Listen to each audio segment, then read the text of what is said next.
I'm Linda Nickell, and welcome to the Happiness Hour. Every week, photographers meet here to connect, inspire, and create. If you'd like to join us, you'll find the schedule for upcoming presentations on my website at lindanickell.com. Every week, a guest shares their tips and insight into their creative journey, and they inspire us to look at a subject a little differently and try something new. Tonight's guest is Heidi Walker.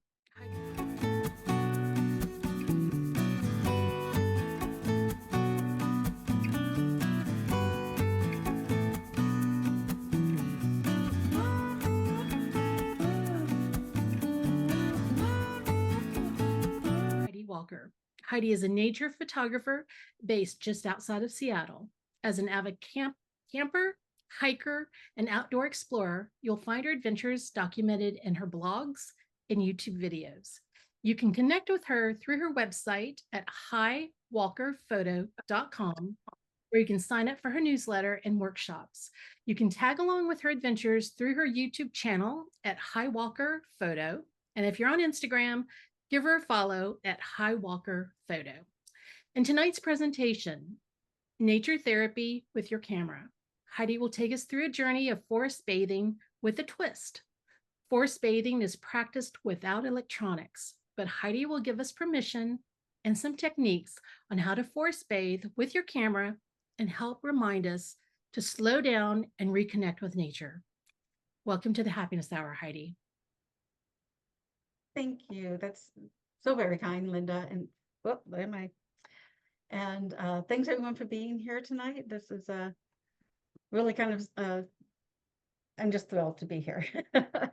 All right, before you get started, Heidi, before you get started, I always like to tell people how I find people, because I'm a super sleuth, but you made it easy. So every year for the last 5 years, I have been a volunteer with Out of Chicago. And for the last 3 years, they've done something called the Attendee Takeover. And however many people join, there are, I believe, 7 to 10 attendees that raise their hand and say, I want to do this. And what that means is they get up and they give a presentation and they only get 7 minutes. The topic is your choice, I understand it. But 7 minutes, and 7 minutes flies by for us. But I think when you're in the middle of it, it probably feels like it's never going to end, or that's how it would feel for me. But this past year, which was, I believe, in February of this year, Heidi was one of the 7. And this is one of the group's most watched segments of the whole 3-day weekend photo conference. Everybody's in there, from people like me, who's just an attendee, to the professional photographers that do this for a living. And anyway, people get 7 minutes. Heidi's presentation just grabbed me. I don't live near a forest, and when I do, I get so excited to see tall trees. And I just thought, I want to learn more about it. I wish I'd lived a little bit closer. And so that's how I found Heidi. Sent her a message and said, hey, this is what I do. And I thought, okay, here comes the I don't wanna, or I was gonna have to talk her into it. And man, she rolled over. It was so easy and I love it. So if I invite you to come speak, just roll over and say yes. And it just makes my day. So Heidi, with that, thank you for coming. Thank you for sharing your photography and your stories. And if I skimmed over your bio, if there's anything you'd like to add, please take the time to do that. Oh, well, I have a bio in my presentation. So okay, perfect. Kind of gives my background of where I'm coming from. So again, thank you everyone for coming tonight. And I just wanted to let you know that I feel like I am one of the lucky ones to have been born in this amazing land called the Pacific Northwest. My mother was also a child of the Pacific Northwest and was raised on a farm on Vashon Island, just off the shores of Seattle. She grew up the only girl in her corner of the island and learned to hunt and fish with her younger brothers and the neighborhood boys. Dad was born in Ontario and raised first in New York, then a small island town in Alaska where the mail was delivered once a week by float plane. He took to the wilds of Alaska as a proverbial fish does to water, which is likely what attracted my fish-loving mother to him. As a family, we would camp for weeks in a little trailer somewhere in the forests of Washington or beyond. Mom still loved to fish, so Dad would often drop her off at the side of the lake with her pole, a folding chair, a cooler, and a book, then drive off with his daughters to find an interesting trail to explore. So I am the cutie patootie there on the right, and the other cutie patootie is my sister. So Dad wasn't much of a fisherman, but he did enjoy photography. In all honesty, though, he wasn't very patient with his constant bickering daughters. So he bought us Instamatics to keep us occupied while we photographed the wonders we saw. So it's really no wonder that I associate photography with the outdoors and the outdoors with photography. I also learned that times out photographing with my dad were times of calm and reflection. Even getting back in the car with my sister, the calm stayed with me, and I didn't mind that my sister's burger wrapper was on my side of the back seat, a very severe crime in my child world. I also had quiet times with my mother in nature. There were times when she'd head off in the woods to escape the tumult of the little trailer, and I'd happily run after her, hoping for some alone time with my mother. Now, I do realize these pictures are not me and mom, but I also want you to notice that the kid looking away from everything else is me. So you kind of have to wonder about me at times. We'd walk in silence, then not being one to walk past a good sitting log, she would sit and listen to the birds sing or watch the light glitter across the forest floor. It was in these moments that she would start to teach me about the natural world, how the songs of birds sounded different, how the flowers grew in the roots of trees, how to tell the difference between prints in the mud, and that nurse logs were givers of life. On the times when Mom joined us on our hikes, she would often lag behind, not having the best of health.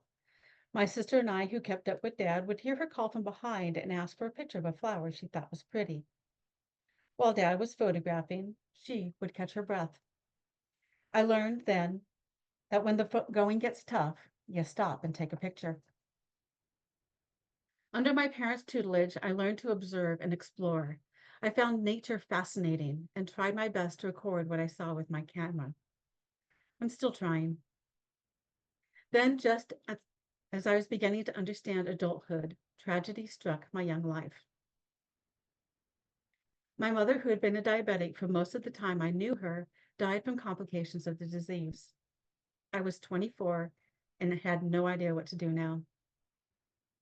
I floundered and turned away from nature. I stopped observing the details or finding peace in the trees. I traveled to different parts of the US, trying to find myself, only to realize that home was in the Northwest, and returned to help my, oops, sorry about that, and returned to help my sister work with my ailing father. This was my first step towards contentment. But it would take several more years, my father's death, and the end of an unuseful marriage to get me back to where I needed to be, back in the forest, observing the details and trying to recreate the wonder I saw. One of the tools I used to bring me back to the forest was forest bathing, although I didn't fully understand the concept at the time. The innate knowledge that walking through the forest and breathing in the fresh air brought me peace. I also found that peace walking through an alpine meadow or caressing the textured walls of Slot Canyon. So tonight I'd like to cover the history of forest bathing, the general recommended techniques of forest bathing, and with my general techniques that kind of add a twist to it. Then finally, I want to share 2 stories with you on how I found forest bathing and an afternoon with the intention of forest bathing. So first, what is forest bathing? Well, let's get 2 of the obvious questions out of the way. No, you do not need a forest to bathe in. And yes, you can keep your clothes on. In fact, most communities prefer that you do. In Japan, where the concept of forest bathing originated, they refer to it as shinrin-yoku. Shinrin meaning forest, and yoku meaning bath, which means you're bathing in the forest atmosphere. It is breathing in the forest through all of your senses. Forest bathing is the practice of slowing down and removing stresses from your environment to get in touch with yourself with the help of the natural environment. I believe it works especially well in forests because there is a threshold you pass as you enter a woodland. It feels like a physical doorway into a calmer sense of being. Just remember, you want to bring that calmer sense of being back with you when you leave the forest. Now, why would you need to start a practice of forest bathing? Do you live in an urban environment with a cacophony of sights and sounds? Do you have a desk job and look at a screen all day? Or have you ever found yourself doom scrolling? Do you feel anxious or stressed on any given day? How are your sleep patterns? Restful? Do you feel exhausted when you wake up? Have you been diagnosed with high blood pressure, hypertension, depression? Then forest bathing may just be for you. And I'd also like to add a note here that even though forest bathing helps you with these symptoms and problems, it is not a cure. So if you're on prescription medications, please stay on your prescription medications and do touch base with your doctor. Even let your doctor know that you've been out in nature a lot more than you normally have been and see how that helps. Basically, forest bathing makes living more livable. So looking at these, yes, there are health benefits to forest bathing. And in her book, The Nature Fix, Florence Williams highlights the positive effects of nature on our health. She also summarizes studies of nature on health from different nations. It's a very good book, and I highly recommend it. And I'll have a photo here in a moment of both books I recommend. But look at some of these wonderful health benefits you can get from forest bathing and nature therapies. So it lowers your stress and anxiety. And when we lower our stress and anxiety, it can help reduce our blood pressure. And when we lower stress and anxiety and all the other problems, we can actually speed up the recovery from illnesses and injuries. It can help lift your mood, can help boost your attention, which we all need with, the constant barrage of attention seeking. Everything improves your sleep. And for the creatives in the audience, helps you spark your creativity. Isn't that wonderful? Wouldn't we all love that? So the other book I recommend is Forest Bathing by Dr. Chin Lee, who basically wrote the book on forest bathing. It's right there in the title. He's a medical doctor and studies nature's effects on health. So both of these books are really good. I highly recommend them. You can get them on Audible, and they're very approachable. They don't go into a lot of scientific detail, but they cover a lot of generalized, they can generalize the science to make it more understandable. So Dr. Ching Lee ran studies in Japan, and I want to go over a couple of those studies with you on some of the proven benefits of forest bathing. So the first one is sleep. Sleep is important as it helps our brains work properly. Sleep deficiency is linked to various health issues, including risk of heart disease, kidney disease, high blood pressure, diabetes, and stroke. So the studies that were conducted in Japan have shown that before forest bathing, subjects averaged 6.5 hours or 383 minutes of sleep per night. A good solid night of sleep, as we all have heard, is 8 hours or 480 minutes per night. However, after a 2-hour session, just 2 hours of walking through the woods, slowly walking through the woods, participants increased their sleep by an extra 54 minutes. They've also found that sleep was far more restful after a forest bathing session. What could you do with a quality night of sleep? Mood. Stressful lives have been linked to more irritability and anger. How often do we ever think of, feel ashamed because we've snapped at somebody that didn't need to be snapped at, and realize that we've been under a lot of stress lately? Road rage. That's a good one right there. For another study, This was all on the participants did a self-reported mood exam. It was a list of words that are associated with different moods. And before they took the test, before and after a 2-hour session of forest bathing, they reported an increase in moods associated with health and vigor, and a decrease in moods associated with anger and fatigue. They also found that just any sort of walking helps reduce the stress and lifts your mood, but a greater reduction was reported when participants walked in a forest. And of course, a brighter mood means less depression symptoms. And this one I find very interesting, immunity. Here's one of those pieces of info that I found, just absolutely, like I said, intriguing. The positive effects forest bathing has on your cardiovascular and metabolic health. It can boost your immune system. In one study, the scientists measured the white blood cells, or the cells actually specifically called the natural killer cells. They attack infection and bacteria. After an extended trip in the forest, and this was 3 days, 2 nights, the white blood cell activity increased by nearly 25%, and cell counts were at a 50% increase. The Japanese scientists conducting the study even found that anti-cancer proteins increased between 28 and 33%. Pretty darn amazing, don't you think? So we've talked a lot about forests here, but it's not just the trees.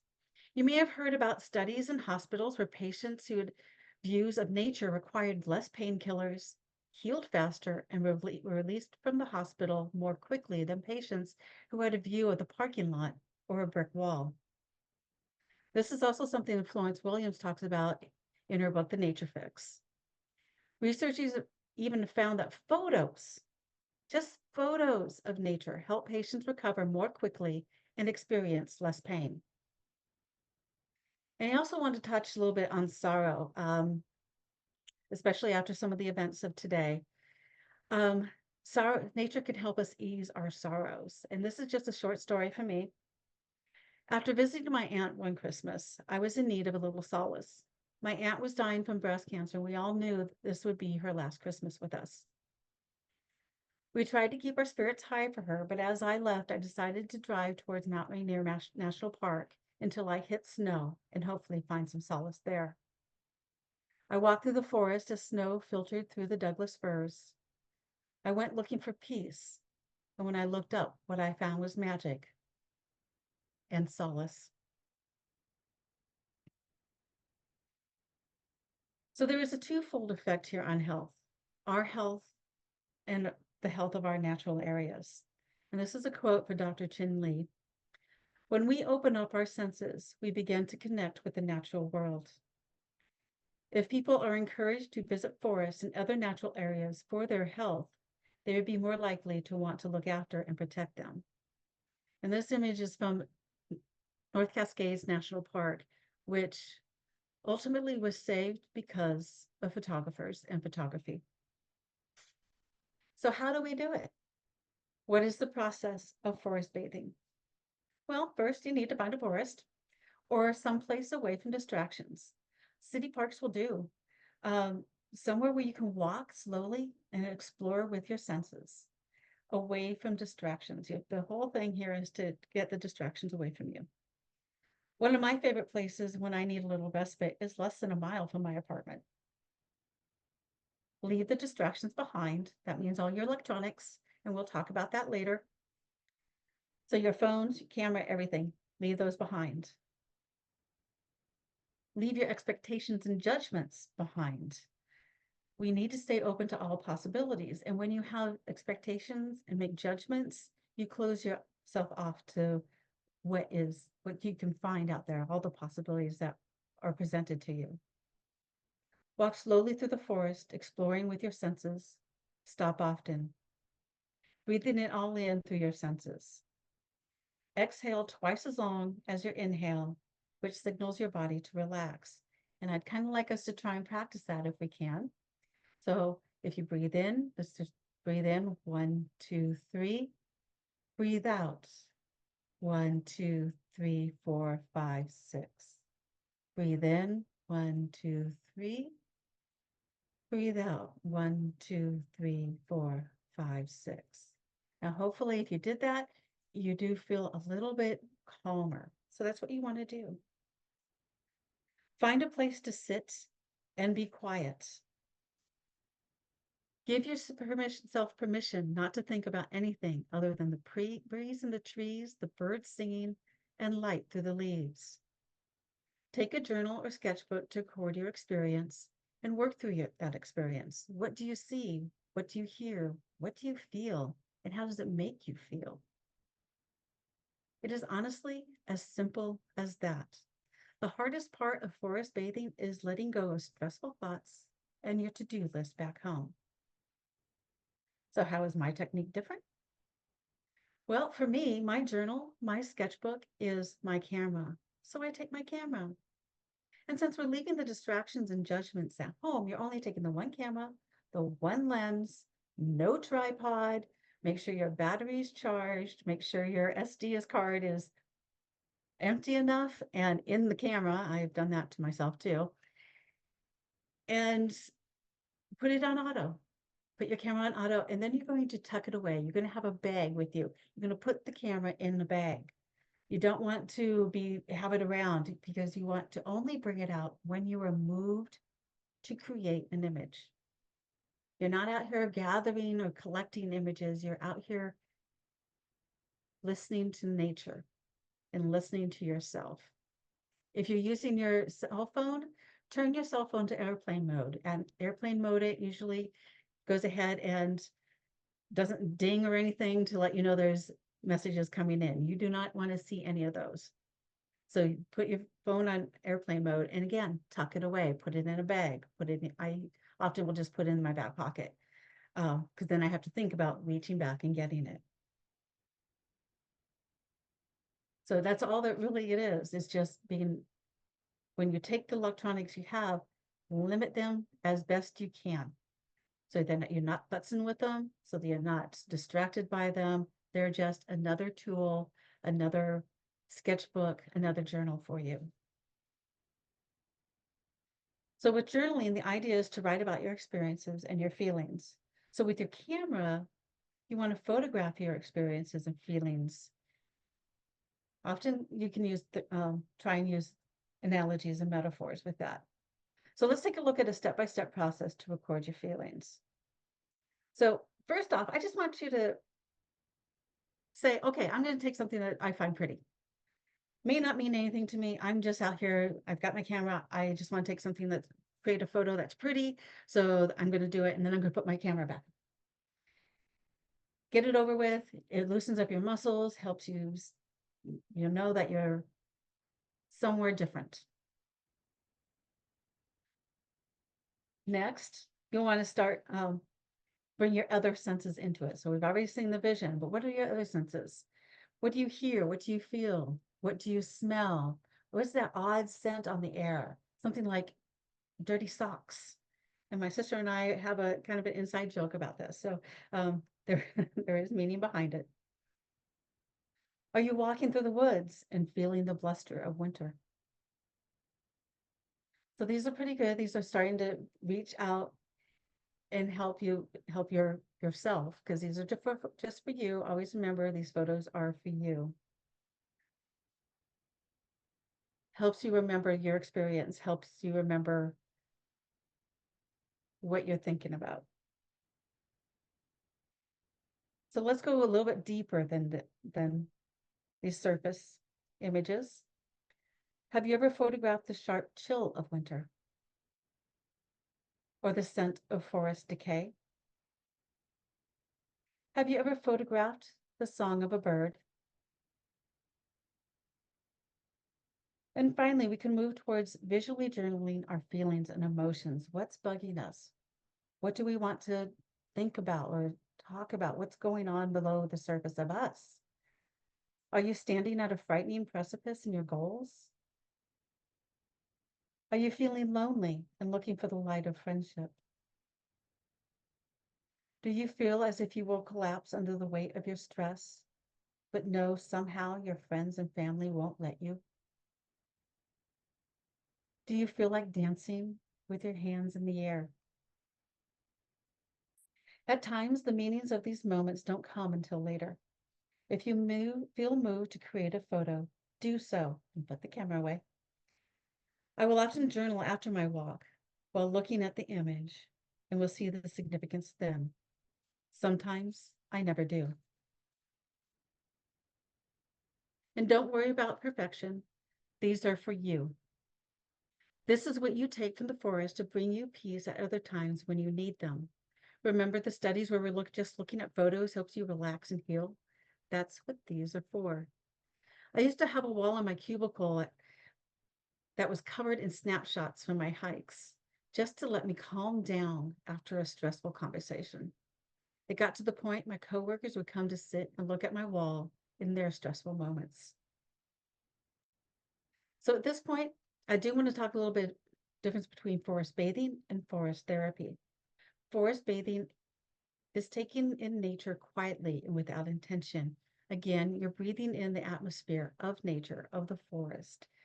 You're just soaking it in and letting yourself breathe, slowing down, being silent. Forest therapy is more guided. There is intent here. You're searching through the forest and letting nature help guide you to find answers or to find a question. Maybe it's just a question you're looking for. So often my forest bathing turns into a bit of therapy as I'm often working through feelings when I'm out there. So I do want to go through a simple day of forest bathing that I worked on this last spring. I booked an entry to Bloedel Reserve on Beachwood Island, just off the shores of Seattle, for a morning to practice macro photography. But I woke up to a breezy and wet day. Wet is great for macro, but not breezy. While driving to the gardens, I decided that I would turn the day into a forest bathing practice day. I had been feeling a little off for several days and wanted to work on a better attitude, not knowing where my feelings were coming from. So a little bit about Bloedel Reserve. Bloedel Reserve is an estate that was once owned by the Bloedel family. They are old Seattle money, which means they got their money in timber. And they had this beautiful estate on this island out in the Puget Sound. And they created gardens and there's meadows and everything else. So now it's private, still kind of private. You have to get a ticket to enter and they have timed entry. So there's not too many people there. So it was perfect, right? So as you can see from this map, there are natural fields, woodlands, curated gardens, a Japanese garden, reflecting pools, and plenty of natural woodlands. It is a perfect place to slow down, just meander, breathe, talk with nature, and talk with yourself. I had with me my camera, one lens, and my phone turned on to silent mode and tucked into my pocket. I also have a fanny pack that I have to zip and unzip when I put my camera in so that I have to think about it before I pull it out. And is it really something I want to photograph? So through the meadows, you start off in the meadows. Through the meadows, I was first stretching my legs, lungs, and senses, breathing in the chill morning air and letting my hand brush against the grasses. A couple from Northern California saw my shirt from Humboldt State Park and started a conversation about the gardens, their home state, and the places I needed to visit on my return. I enjoyed the human connection and felt the need to create an image of nature's connection with itself. Then I walked towards the wetlands, and I was still seeing the interconnectedness of nature and admired the families bonding over nature games and friends making selfies. Through one of the woodlands, I stopped and saw this ragged beauty ahead of me. I felt an immediate connection, and I knew a photo needed to be made. This was, in a way, how I was feeling lately, that it didn't quite fit in. At times, I don't feel beautiful, but I make beautiful things. Did this tree not feel beautiful too? Twisted and moss covered in a forest of stately beams, and yet beautiful? 100 yards beyond, I found this lovely wild rhododendron bush, one of my favorite wildflowers and Washington's official wildflower. The flowers had either passed by this time or were still waiting to show their fanciful pink trumpets. Either way, I again saw beauty because of the reggae wildness and knowing what will thrive in the spring at the end of each tuft of leaves. She may not look beautiful here, but soon what she creates is the beauty we all need. Beyond this area is the Bladell home, but I didn't stay long. Removing myself from my path didn't feel right, so I slowly walked on and stopped at this scene that took my breath away, and I was not the only person stopping to get a photo here. What I saw here was an idea of a pathway ahead of me, that there is beauty out there. There's beauty within me, an adventure. Adventure is always just around the corner, reminding me that I do enjoy my adventurous life and I will continue to live the life I love. And a note on forest bathing and creativity. As you walk slowly through nature, you begin to see other subjects that attract your eye. I walked out of the gardens with more of a spring in my step and a greater sense of moving forward, and saw the trail lined with oxalis, the pattern of their heart-shaped leaves broken by fronds of deer fern. Now, I usually end my shorter presentations with this image called Mother Tree, with a teaser that its significance is a story for another time. Well, it's another time. I want to share the story of Mother Tree and how this image started me on a forest bathing journey. During a difficult time when I was missing my mom oh so much, I meandered through a forest near home and turned down a trail.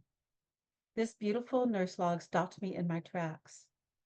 Nurse logs are a necessity of the forest, especially here in the Pacific Northwest, where foliage grows thick and blocks the sun from the forest floor, where plants will normally take root.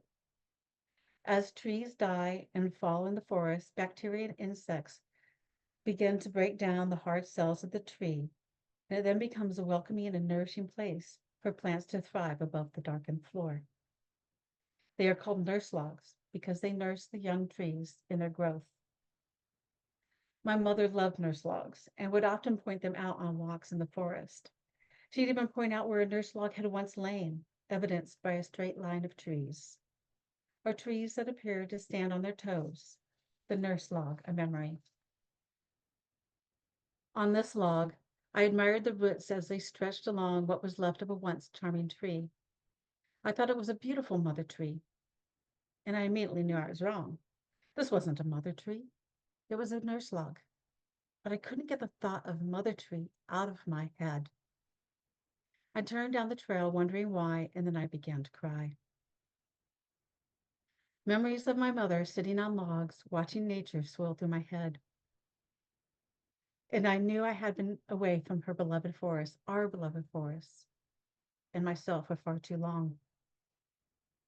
I slowed down my pace, listened to the birds, looked at the moss growing on trees, and breathed. So here is my invitation to you. Let me give you permission to slowly walk through nature and find a place to sit. Stay there as long as you want and talk to the leaves and hear what they have to say in return. Journal your visit with words, a sketch, or your camera. Go forth and find peace with yourself. And I'll leave you with my photo called Heart of the Earth as a reminder that whether your canyons are made of trees or of stone, nature will be there for you if you take the time. Thank you. Okay. That was a nice deep moment to take in that beauty. All right, there's a question. Are you there? Let's see. I lost you. Hang on. I lost you because you jumped. It was me, not you. Question. It's always me. If something technically goes wrong, it's me. It's not you. Kathy's question is: are the nurse logs also in Vancouver, British Columbia? Yes. Do you know? Yes. That's what I was gonna say. Yes, but I wasn't quite gonna jump there. Any thick forest will have them. Yeah. Okay. I will tell you that during your presentation, I don't think you got too far into it. Somebody texted me and says, we need to do some forest bathing. Yes, I'm like, yes, you do. let, let the woman finish her presentation. So I'm curious, just in the chat, how many people have ever done the forest bathing? I like I said, I don't live close enough to any group of trees that would be and that could provide shade, much less this moss and that that green, that chartreusey green. I only had a very short visit. I told you earlier to the area. I went into Olympic National Forest. I did all four of the national, I think there's four national parks in Washington a couple of years ago. And I remember telling my friend, I think the entire state of Washington should be designated as a national park. It is absolutely beautiful. And in your photos during this presentation, you took me back there and you wished, made me wish that I was a little slower as I trampled through the forest and, hurriedly to take my pictures. And I really did not um, get to absorb it. And I will do that the next time I get that opportunity. So thank you for putting that in my ear. So, all right. Sounds like you need to book a trip. I need to do a lot of things. Everybody that knows me knows I need to book a trip. All right. Heidi, there are a lot of nice comments in here. I will certainly share the chat with you. I want to thank you for I know I was a little concerned when I said, hey, you only had 7 minutes at Out of Chicago. Can you make it longer? And I know the answer is always going to be yes. And I think based on what I saw, you delivered. And so I so appreciate you for sharing what you know and what you've experienced. And you were able to put a very calmness to your presentation. And that's not something we always get. And I hope that people that are in this room um, look for opportunities, even if we all don't live in the Washington state area. All right, there is one question. Pamela's question was, you'd referenced a book. Can you give us the title of that? Yeah, so I referenced two books. The first was Nature Fix by Florence Williams, and the second one was Forest Bathing by Dr. Qing Li. It's Qingli, but it's Qing Li. Yeah, that's yeah. It's wonderful. All right. With that, Heidi, I'm going to close down your session and thank you for sharing your time, your photos, and your beautiful words. And I hope that you guys in the audience get an opportunity to stop and roam around nature a little bit more. It's getting cooler here, so your presentation is at a perfect time because we're going to experience fall, autumn around the country, and what a perfect time to find a forest. So, all right, with that. Next week is the 23rd anniversary of the devastating loss of American lives on September 11th, 2021. And I've invited Valerie Hoffman to join us with her presentation, 9/11, a photographic tribute. And I hope that you'll join us. Until next time, go out and create something beautiful. And I hope that we see you again soon.